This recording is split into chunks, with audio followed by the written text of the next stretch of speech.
누가복음 15장 11절에서부터 24절까지 말씀입니다. 신약성경 121쪽입니다.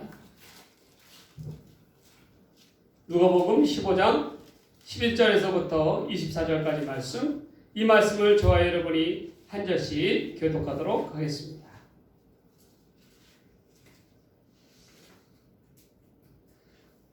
이는 이 시간은 우리에게 주신 하나님의 거룩한 말씀입니다. 또 이르시되 어떤 사람에게 두 아들이 있는데 그 둘째가 아버지에게 말하되 아버지여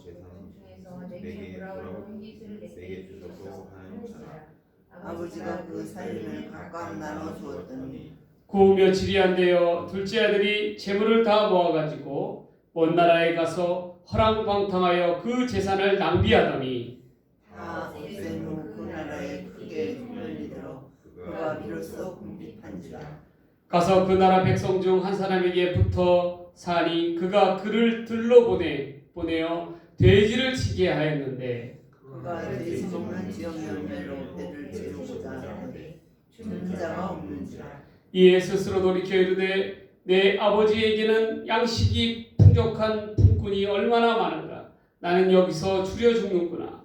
내가 얼마나 아버지에게 가서 이르기를 아버지 내가 하늘과 아버지의 죄를 지었사오니 지금부터는 아버지의 아들이라 일컬음을 감당하지 못하겠나이다. 나를 품꾼의 하나로 보소서 하리라 하고 이에 일어나 아버지께로 돌아가니라.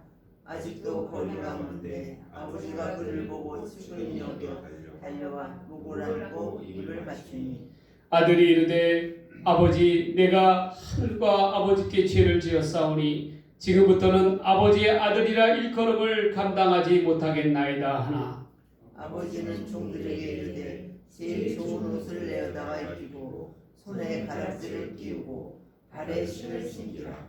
그리고 살찐 송아지를 끌어다가 잡으라. 우리가 먹고 즐기자. 이 내 아들은 죽었다가 다시 살아났으며 내가 잃었다가 다시 얻었노라 하니 그들이 즐거워하노라. 아멘. 오늘 이 시간에는 누가복음 15장 11절에서부터 24절의 말씀을 가지고 우리의 인생의 단계라는 제목으로 하나님 말씀 전해드리고자 합니다. 여러분들 본문은 잘 아시다시피 탕자의 비유에 나오는 둘째 아들에 관한 그러한 이야기입니다. 그거에 앞서서 우리가 일단 제가 우리 교회 십자가에 대해서 한번 설명을 해드릴게요. 여러분들 한번 잘 들어보세요. 이 십자가는요, 탄생하게 된 계기가 어떤 계기냐면 두 교회의 십자가를 주문을 받았습니다. 이렇게 좀 고급스럽게 좀 만들어 달라고 주문을 받았는데 만들다 보니까 재료가 남았어요. 그래서 이게 나무가 비싼 나무거든요. 이 검정색 띠는 나무가 북미산 월롯이라는 그런 나무입니다. 그래서 월롯이라는 나무이고요. 그리고 약간 이제 색깔 이렇게 고동색같이 띠는 게 이게 화이트 오크라는 그러한 고급 재료라고 해서 이 화이트 오크는 고급 가구재 있잖아요. 쉽게 얘기해서 강남의 아주머니들이 가장 좋아하는 가구재 중에 하나가 바로 이 화이트 오크입니다. 근데 이 화이트 오크라는 그런 나무로 해가지고 이렇게 만든 건데요. 거기 위에다가 나무 천연 그대로의 자연 오일을 발라서 이렇게 만든 십자가입니다. 근데 십자가를 보면요, 여러분들 뭘 보면 아시면은 이 검정색 이것은요, 이 색깔은 뭘 생각하냐면 바람개비 같이 이렇게 여러분들 이렇게 되어 있죠. 이 구조가 이렇게 되어 있지 않습니까? 바람같이. 이거는 뭐냐면 우리 인간들의 죄성을 상징. 여러분 바람개비가 돌아갈 때 어떻게 돌아가세요? 확 돌아가잖아요. 그러면서 죄로 인하여 휘몰아치는 휘둘리는 우리의 인생들을 상징하는 거예요. 그 죄성을 상징하는 겁니다. 그렇다 그러면 이 화이트 오크는 뭘 상징하냐면 바로 하나님입니다. 하나님께서 우리의 죄성을 덮어주시고 그 휘몰아치는 그런 인생들을 붙잡아 주시는 거예요. 근데 여기 보면은요, 원래의 길이보다도 어떻게 됩니까? 하나님의 은혜의 길이가 더 크다라는 거예요. 그래서 우리를 갖다가 은혜 가운데 인도해 주시는데 그것이 바로 우리의 죄를 덮어주고 균형을 잡게 해주시는 것, 그것이 바로 십자가라는 것입니다. 십자가의 의미가 그런 의미라는 거예요. 우리의 죄의 허물을 예수 그리스도의 보혈의 피로 공로로 고쳐주신 것처럼 하나님께서 우리의 삶을 바르게 인도하시기 위해서 다시금 우리를 붙잡아주는 그 십자가, 회복의 십자가라는 거예요.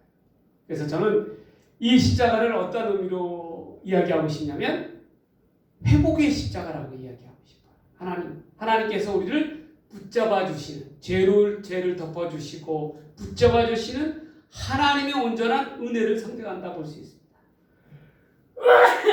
예. 그래서 여러분들 이 십자가는 옆에 보는 우리 가로에 보면 날개 있죠. 날개같이 새가 날아가는 날개같이 이렇게 되어 있죠. 어미새를 품듯이 우리 죄 많은 우리들을 덮어주시는 그 하나님의 은혜, 그 은혜를 상징한다라고 보시면 되겠습니다. 여러분. 그래서 이러한 십자가인데 이 십자가가 네, 앞으로 우리 다산교회를 상징하는 십자가가 될 것입니다. 이런 십자가의 디자인은 그 어디에도 없어요. 네. 오직 유일하게 제가 하면서 영감을 받으면서 이런 식으로 철학을 담기는 십자가를 만들어야 되겠다 해서 이렇게 만들었습니다.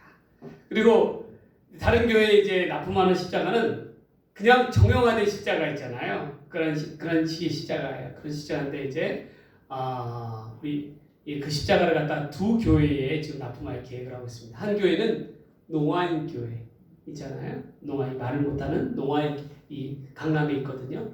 예, 농아인 교회. 또 한 교회는 우리 우 목사님이 심어하고 계시는 저기 마천동의 영흥 교회. 예, 그래서 두 군데로 이제 납품하도록 이렇게 준비를 하고 있습니다. 여러분들 이제 이 십자가를 보면서요, 제작하면서 저는 우리 탕자 같은 우리의 죄인들을 덮어주시는 하나님의 은혜, 그 은혜가 떠올랐어요. 우리 십자가는 과연 그러한 십자가가 아닌가? 여러분, 우리가 인생을 살아가면서요, 인생에는 단계가 있어요.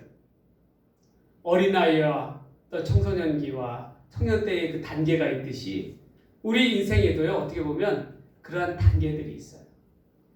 과연 우리에게는 어떠한 단계가 있을까? 한번 여러분 들어보시기 바랍니다. 첫 번째는 우리에게 있어서요, 착각의 단계 속에서 살아가고 있어요. 착각의 단계라는 건 무엇입니까? 마치 어린아이가 내가 성인이다라고 한 그러한 착각을 하는 경우가 너무 많이 있잖아요. 그렇게 모방하는 경우가 많이 있잖아요. 그렇잖아요. 분명히 어린애인데, 어린애 수준밖에 안 되는데 어른의 흉내를 낸단 말입니다. 우리는 지혜에 대해서 착각하고 있어요. 그건 뭐냐면요, 늘 자신만이 옳고 지혜롭다고 여기는 경우가 많아요. 그리고 남들은, 나 이외의 남들은 다 어리석고 멍청하다 라고 그렇게 여기는 경우가 많다라는 거예요. 그런데요, 그게 착각이라는 거예요. 남들은 어떻게 생각하는지 아세요? 반대로 생각하고 있어요. 내가 세상이 어리석고 지혜롭지 못하다, 그렇게 생각하고 있단 말이에요. 우리는 이 지혜에 대한 그러한 착각을 벗어나야 돼요. 그것도 어떻게 보면 교만입니다. 두 번째는 어떠한 착각을 하냐면요, 세월에 대해서, 시간에 대해서 착각하는 경우가 많아요. 그 말은 뭐냐면, 우리에게 마냥 시간이 많이 주어져 있고 영원히 살 것 같다라고 하는 그러한 착각 속에 사는 경우가 많다라는 것입니다. 마치 평생 동안 혈기왕성한 젊은이와도 같이 그렇게 살아갈 수 있다라고 여기는 그러한 착각들 많잖아요. 그런데 오늘 집에 들어가서 거울을 한번 보십시오. 그러면 그 착각이 무너져 가기 시작합니다. 저도 최근에 엘리베이터로 올라가면서 큰 거울 속에서 제 얼굴을 보니까 참 많이 늙었구나 싶은 생각이 들더라고요. 복상 늙었다. 여러분, 시간에 대한 착각 너무나도 많이 있어요. 우리에게는 너무나도 아직까지도 시간이 많이 남겨져 있을 것이라는 그러한 착각. 그러나 절대 그렇지 않아요. 우리에게 남겨진 시간은 그렇게 길지가 않아요. 여러분, 10년이라는 시간 얼마나 긴 시간입니까? 돌이켜보면 근데 그 순간이에요, 순간. 그것이 우리의 인생이에요. 그러한 까닭에 우리는 시간 앞에 서 있는 우리의 다른 모습을 갖다가 냉철하게 바라다 봐야 합니다. 시간을 아끼는 사람은요, 시간에 대해서 올바로 여기고 있는 사람은요, 허비하지 않아요. 낭비하지 않습니다. 그리고 앞으로 있을 나의 정리할 시간에 대해서 생각한다. 그렇지 않는 사람은 어떻게 살아요? 오늘도 그렇고 내일도 그렇고 그냥 배짱이와 같이 흥청망청하게 그냥 살아가는 거예요. 그냥 그렇게 살아가는 거예요. 근데 우리는, 하나님을 믿는 우리는 그냥 그런 시간은 없어요. 우리에게 있어서. 그것을 기억해요. 또한 세 번째로 어떤 착각을 하냐면 우리 육신에 대해서, 건강에 대해서 착각하는 경우가 많아요. 나의 육신, 나의 영혼, 나의 혼까지도, 영과 혼까지도 다 그 주인은 나다라고 여길 때가 많다라는 것입니다. 정말 그렇습니까, 여러분? 여러분들의 육신이 여러분들의 것이에요? 여러분들의 영이 여러분들의 것입니까? 혼이 여러분들의 것입니까? 아니에요. 우리의 육과 영과 혼은 주인은 하나님이시라는 겁니다. 그런데 우리가 착각하고 있다는 거예요. 착각하고 있다. 그래서 특히 우리 현대인들을 보면, 주변의 현대인들을 보면 자신의 육신에 대해서 함부로 하는 경우가 얼마나 많이 있습니까, 여러분? 한번 돌이켜 보세요. 저는 안타까워요. 너무 안타까워요.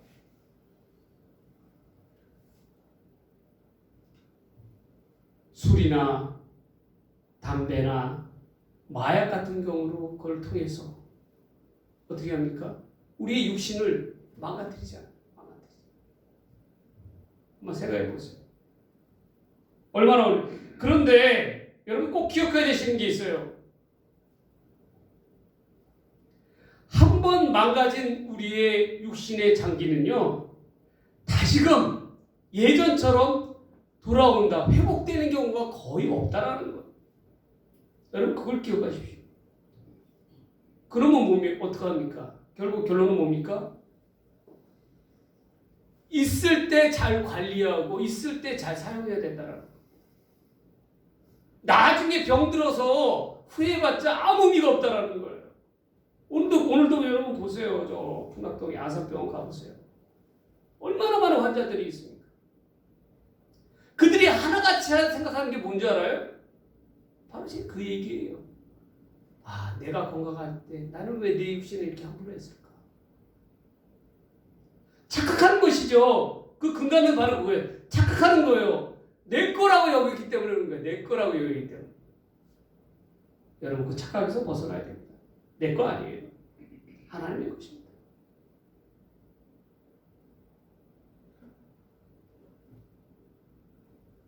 또한 우리가 가장 흔하게 많이 착각하는 게 뭐냐면 많은 물질이, 돈이 우리에게 행복을 가져다 줄 것이라고 그렇게 착각하는 경우가 얼마나 많이 있습니까? 특별히 요즘 현대인들에게 있어서 물질 앞에 너무나도 약하다라는 거예요. 믿는 이들도 마찬가지고요. 내 것에 대한 집착을 갖기 시작한 이후로부터 불행이라는 것은 우리를 올가맵니다. 그걸 기억하십시오. 결코 많은 물질이 여러분들에게 행복을 가져다 주지 않아요. 재물이 많으면 많을수록 그만큼 고민할 것이 더 많다라는 거예요, 여러분. 그것을 놓쳐서는 안 됩니다. 그리고 그 물질이 나에게 진정한 행복을 가져다 줄 것이라고 착각해서는 안 돼요. 결코 그렇지 않습니다. 물질은 우리에게 행복을 갖다 주지 않아요. 오늘 본문의 둘째 아들을 보세요. 둘째 아들의 행위는 어떠합니까? 살아생전에 아버지께서 자기 유산 분깃을 요구하죠. 이 말은 그것 뭐냐면 살아계신 아버지를 매도하는 행위예요. 아버지가 분명히 죽지 않고 살아있는데도 불구하고 분깃을 달라는 것은 아버지에게 결국 사회적인 죽음을 갖다가 명하는 것과 마찬가지입니다. 그럼에도 불구하고 이 아들은 아버지에게 뭡니까? 분깃을 요구하고 있습니다. 자기 재물, 물질을 요구하고 있는 거예요. 왜 그럴까요? 자기가 추구하는 행복은 이 재물이 있으면 그것을 갖다 얻을 수 있다라고 여기기 때문에. 그래서 결국 어떻게 합니까? 자기가 그토록 바라는 향락을 위해서, 즐기기 위해서 어떻게 합니까? 아버지에게 분깃을 요구하는 거예요.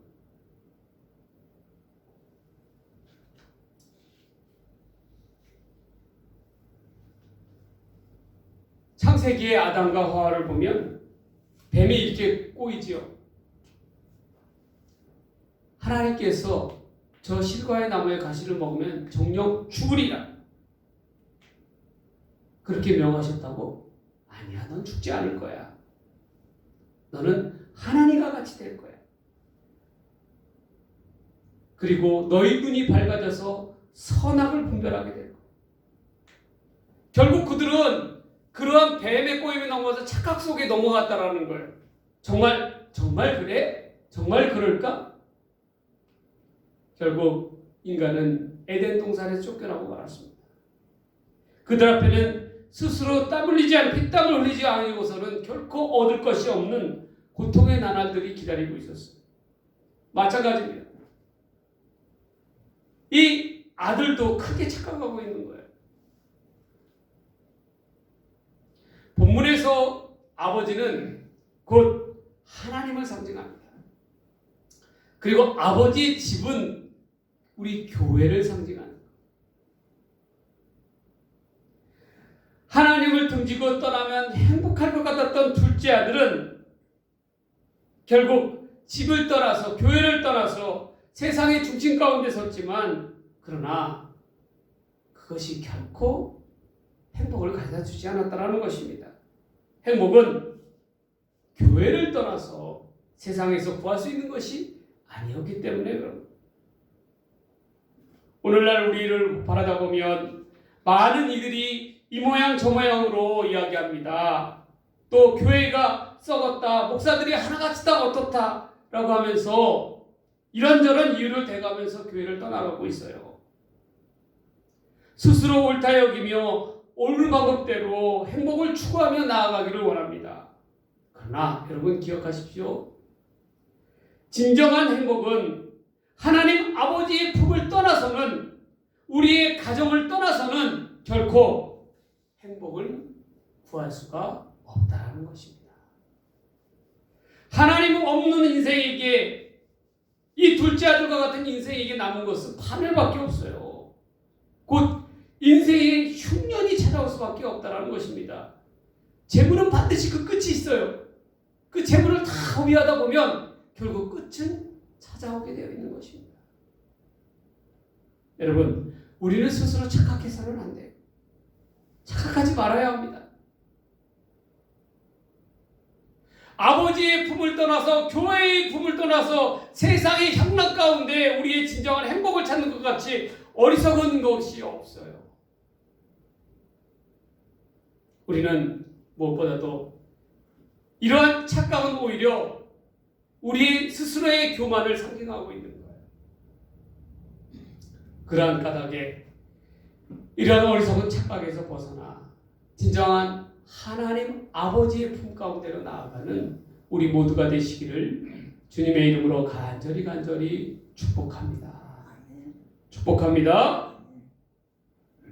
두 번째로 착각이 당한 첫 번째 착각의 단계가 있었다면 두 번째로는 우리에게 있어서 깨달음의 단계가 있어요. 여러분, 고등학생같이 다 큰 아들을, 성장한 아들을 어떻게 매로서만 징계하겠습니까? 매를 든다고 해서 들을 나이가 아니죠. 현명한 부모라면 매를 들기보다는 스스로가 깨닫기까지 기다리는 것이 그게 지혜로운 것입니다. 더 이상 매는 의미가 없어요. 장성한 자녀에게. 이 둘째 아들 가운데는, 탕자와 같은 둘째 아들 가운데는 드디어 깨닫게 됩니다. 인생의 흉년이 찾아오니까, 자기에게 극심한 어려움이 찾아오니까 그제서야 깨닫기 시작하는 거예요. 무엇이었습니까? 아버지의 품이 최고였다. 하나님 없이는 내 자신은 아무것도 아니었다라는 것을 드디어 깨닫게 됩니다. 하나님을 떠나서는 되는 것이 하나도 없다라는 것을 깨닫게 된 거예요. 돼지가 먹는 지엄나무 열매가 그에게 가져다 준 큰 교훈이 있었죠. 그것이 무엇입니까? 아버지의 품이 최고였다라는 것입니다. 그리고 이 둘째 아들이 깨달았습니다.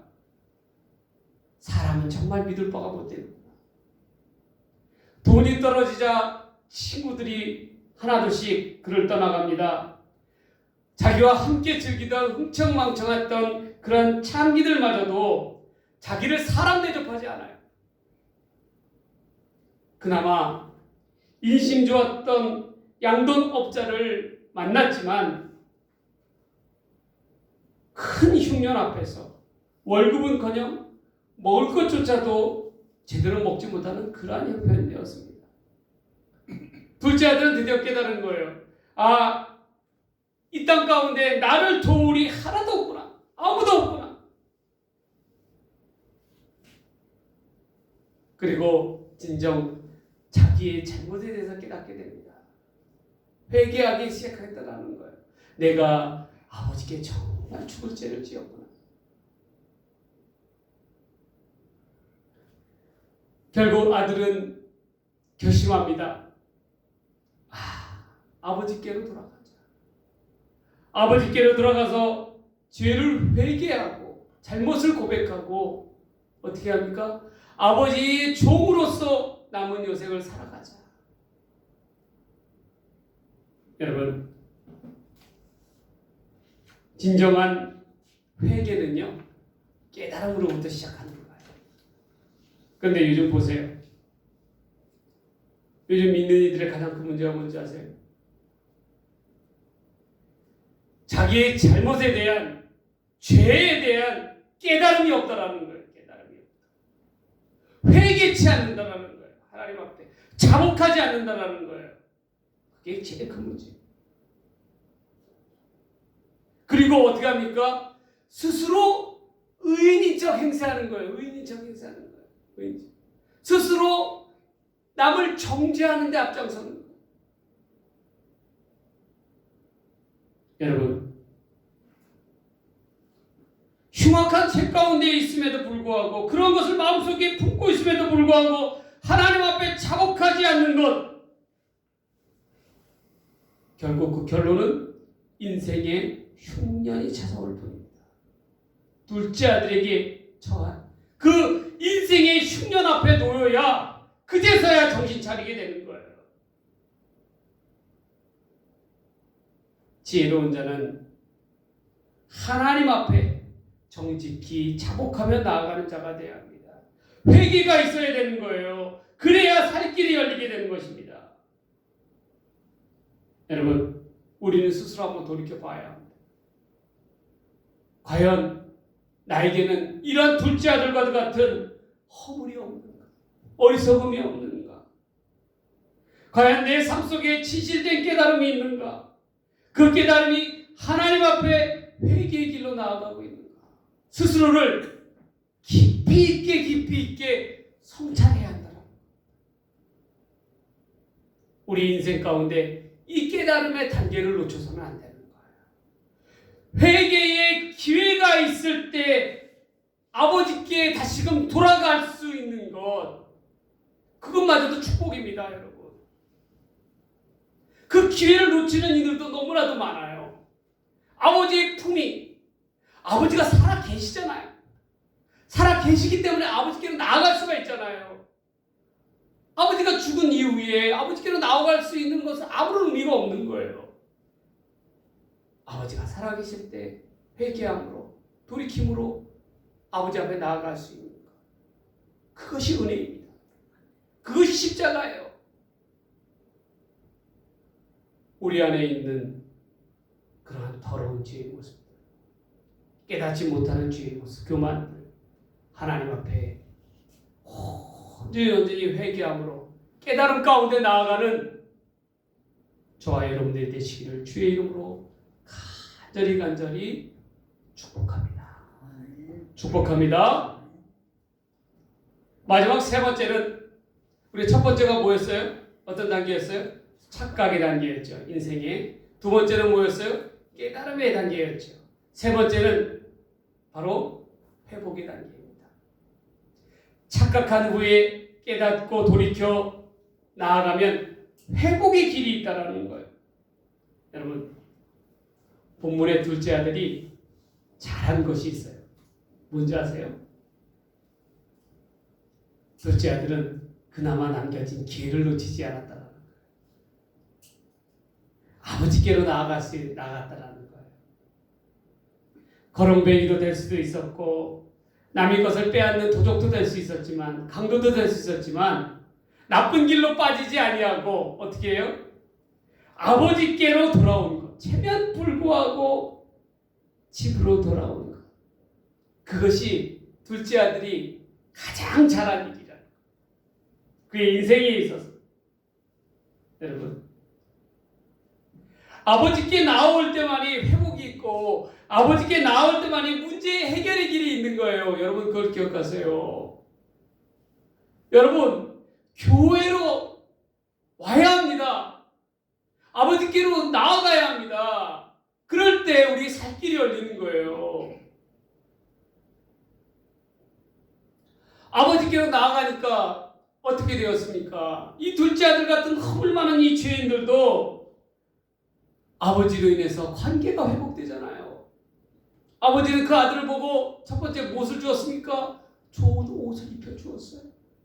누더기 옷을 벗겨주고. 이 옷은 어떠한 옷입니까? 죄의 옷. 이 죄의 옷을 의의 옷으로 바꿔주셨다는 거예요. 예수님을 통해서 주시는 그러한 의의 옷입니다.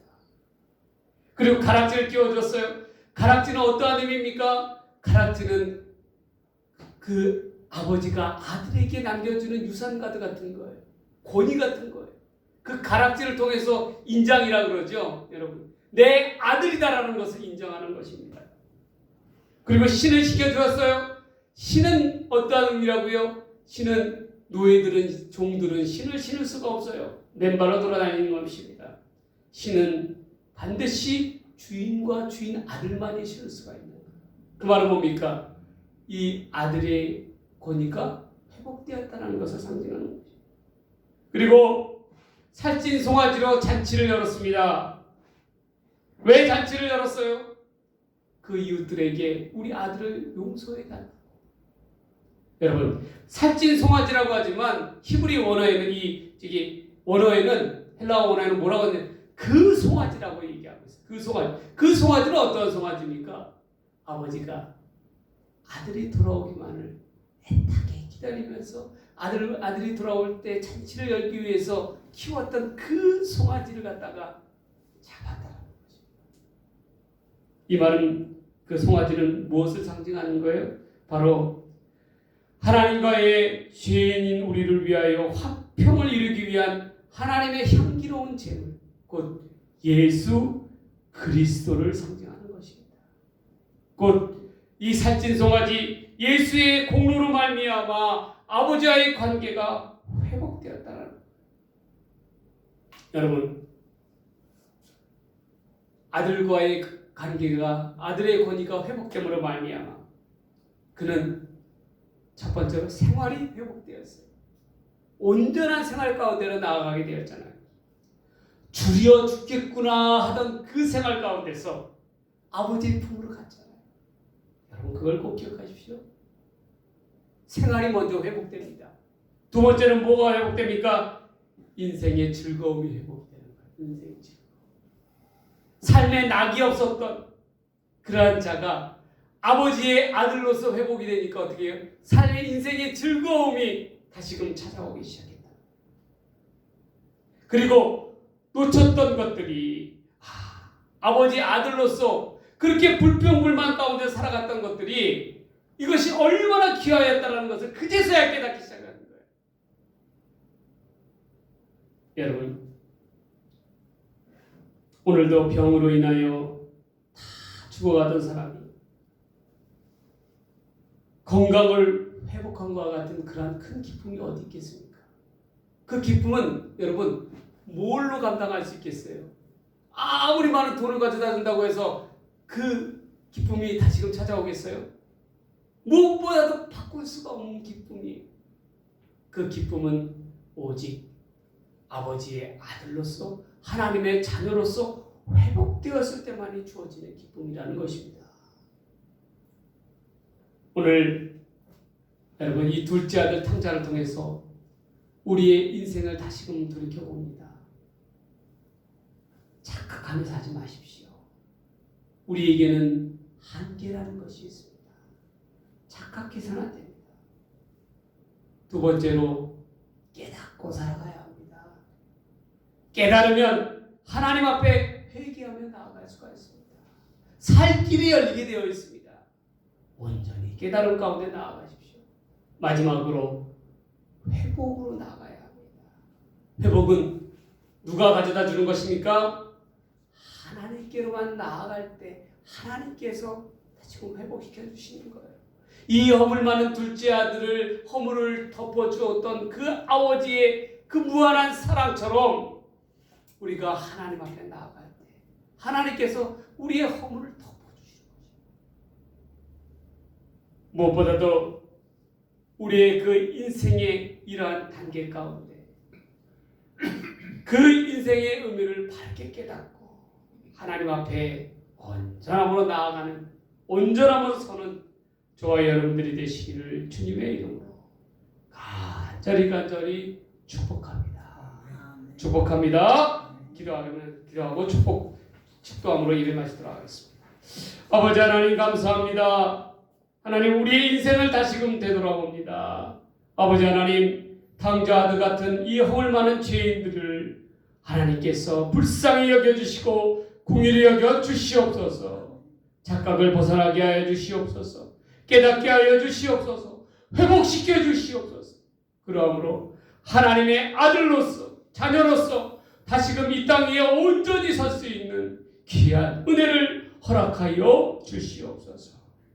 이 모든 말씀 우리를 사랑하시는 예수님의 이름으로 간절히 기도드리옵나이다. 아멘.